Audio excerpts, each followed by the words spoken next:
Hey everyone, in today's video, I want to talk about three stocks that I'm planning to absolutely not buy. Now, the reason why I'm creating this video is because there's lots of videos that are talking about stocks to ultimately buy like right now. But I thought by sharing what stocks I don't want to buy, the process that I go through, the things that I look at as red flags, I think by sharing the process, then you can learn to invest much faster without spending a ton of hours researching and figuring, is this stock for you? And because ultimately, what we all want to do is increase our income, increase our wealth, and ultimately live our best life. So, this is why I'm sharing the three stocks that I absolutely do not want to buy in today's video. And most importantly, sharing the process of what to look for when you look at a stock that are basically really easy red flags to say, hey, no, I want to avoid it.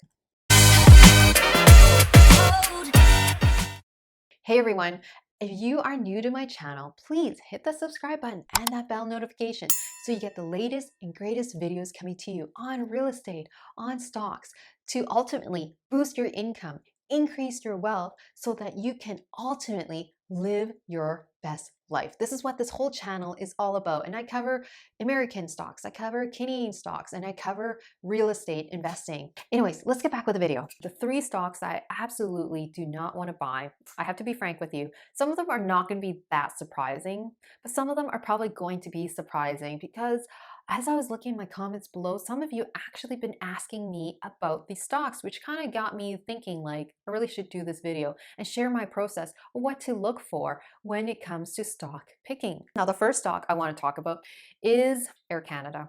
I know it's like the beloved airline in Canada, but the thing is with this company is that I can't see it generating more and more revenue over the next 5 years. I mean, I could see it trying to just scrape by for the next 2 years, given the circumstances that we're in right now. So fundamentally, when I look at Yahoo Finance and going to statistics quickly, the red flags I see is that the enterprise value is greater than market cap. That is like, that's not good.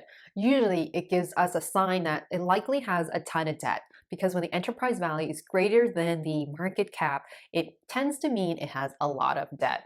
Secondly, when I think about Air Canada, knowing that obviously is not going to really recover in the next 2 years, in fact, it's going to have like really poor revenue over the next 2 years, then could it be an asset play? Maybe the planes are worth so much and the company is just worth so much that it could be bought out. When I look at the asset value, which is really the price per book value, I'm like, it's still quite expensive. It's not like it's less than one, which would mean that the assets are more than what the stock market is willing to pay for this company. In fact, it's quite the opposite. The price per book value is like, no, it's just not an asset play. So I really can't see the value in holding on to the stock.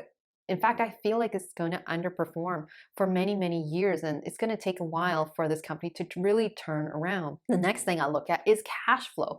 When I look at free cash flow, in the last quarter, it's been burning a ton of cash, like 28 million in the last quarter. Now, you're probably going to say, Well, Tracy, Air Canada has increased its cash value. It's raised a lot of funds.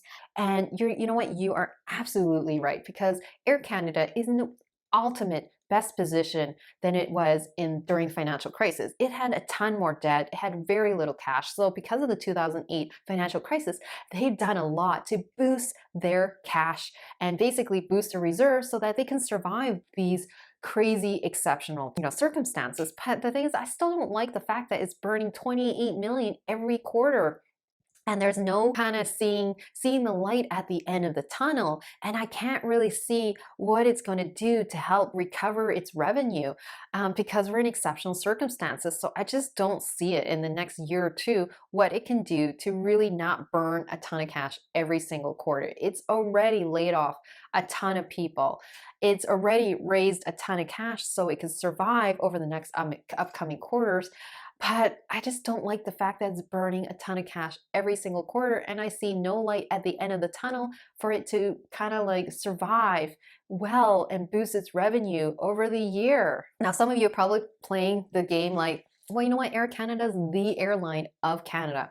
Wouldn't the government bail them out?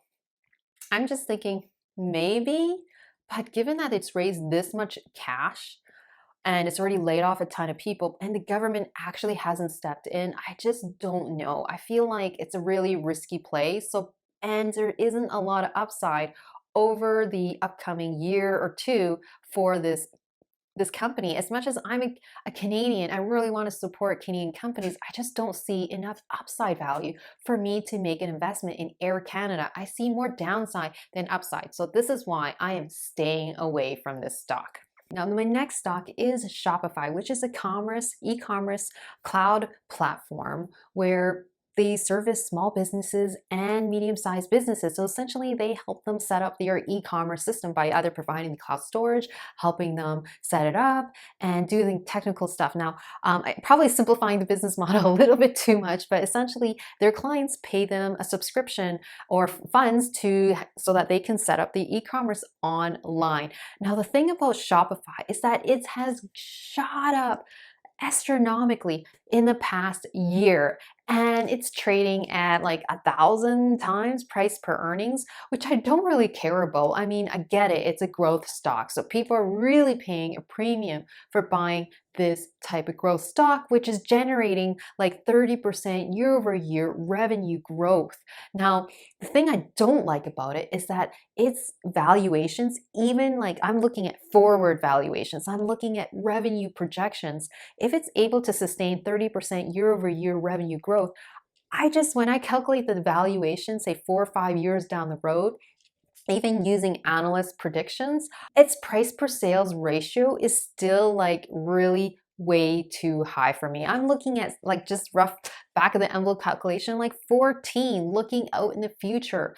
And like just basic principles, a price per sales ratio of less than 2 is amazing. So if you ever find a company that is a growth stock and has amazing growth revenue in the future that you can like really justify giving it that type of revenue, and then you calculate its price per sales ratio and it's less than 2, you gotta gobble that all up.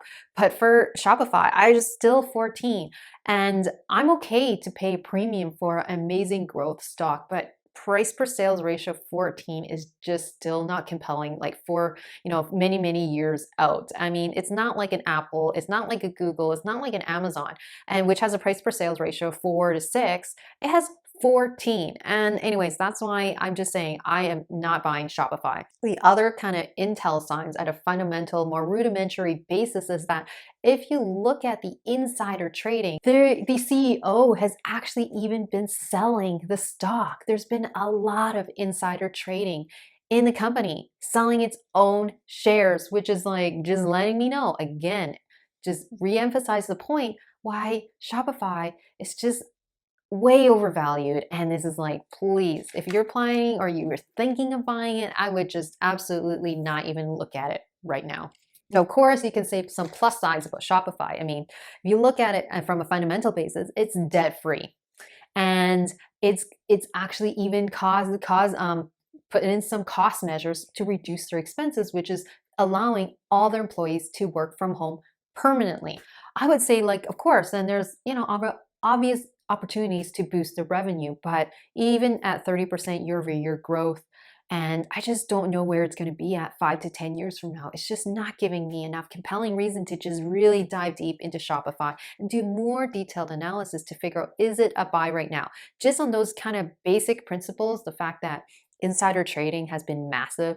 Its price per sales ratio, forward looking, is also very expensive. And the stock has just shot up to the moon without really any justification except massive hype, without kind of looking at its revenue projections and really, justifying its stock price. I just can't find any really compelling reason to buy Shopify right now. Now, the last stock I want to share is Enbridge. Now, I know some of you are like, what, Tracy? You made a video on Enbridge and now you're telling me that this is a stock that you're absolutely not going to buy? Okay, hold on. I'm going to hear me out. What are my reasons? And I've been giving you breadcrumbs as to why I don't want to buy more Enbridge. One key thing is a really obvious reason is that oil is not in the future. If you look at just even the stock price for oil stocks like crude oil, it's been super bearish in the past 10 years.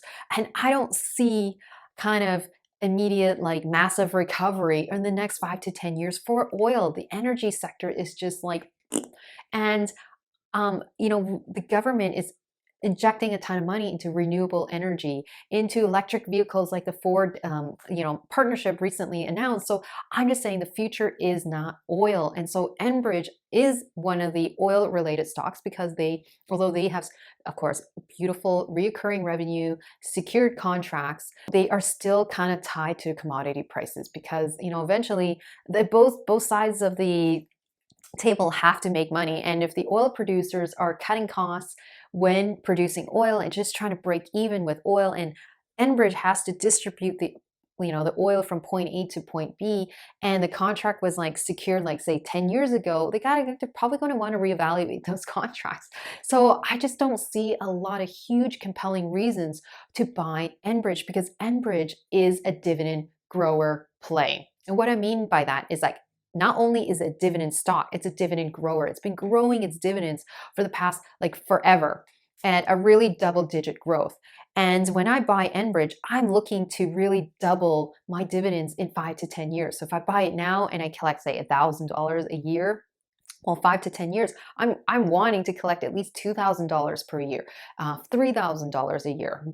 I'm just giving you an example. I'm not saying that I just only have $1,000 of dividends from Enbridge, but that's what I'm trying to get at is that if I'm buying Enbridge, I want double-digit growth in its dividend, and I don't see it right now. So this is the reason why I'm planning to actually trim my positions in Enbridge because I really think I can actually use the money to buy better stocks. But now some of you are probably complete disagreement, and that's okay. This is my opinion. I'm just someone on YouTube sharing my thoughts about Canadian stocks that I don't want to buy.